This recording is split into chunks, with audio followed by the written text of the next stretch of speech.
Adam parayla oldu. Çay getireyim. Çay bak. İyi böyle ola. Ya bak. Ya etten bir gerkağı yiyindi. Et meselesi kıyım diye de.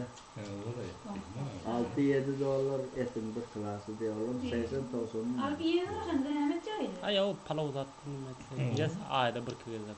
Olsam nemeden uzatma. Ana studiyanın yağdayı. Onun şuradan da getirdi var getir. Bunun geç kadar da. Olur mu? Bir yana var mı? Onun Geldik bana buraya birinci Ben birinci de gelip duruşa gidişimden. Saat kala bile gittik. Sonra geldim. Sonra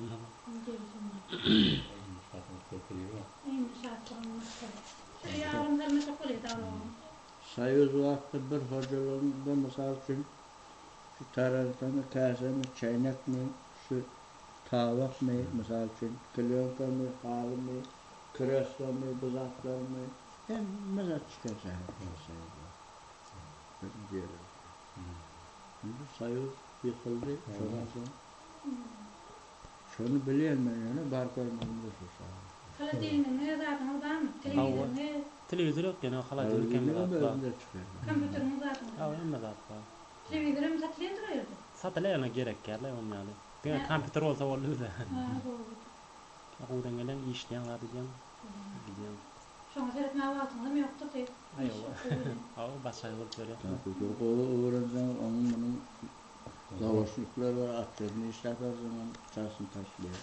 Bizlere şunları çizim kızlar işler. Yok durasın, olur ya.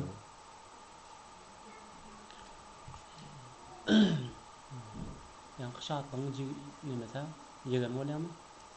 Ah. Ne kadar? Sen O indi buraya lan. Çekildi de çıkar bacı. Ağasının oğlu da. Ağasının oğlu oluyor zaten yansıdı. Ne diyorsun sonra? Ona değil mi? Ağasının oğlu nefes. Moğol nefes. Oğlu nefes. Gel bari. Gel hani Cemal gel o şazana çağır.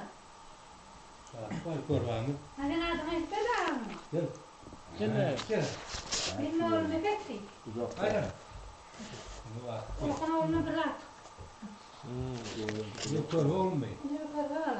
60 kas. Gördün mü ya? Başına nefes altını tıkla. Saatinin gibi. Saatlamayın gibi. Bence. Saatlamayın nedir? Derdi. Ya böyle ya. Gel gel. Gel gel.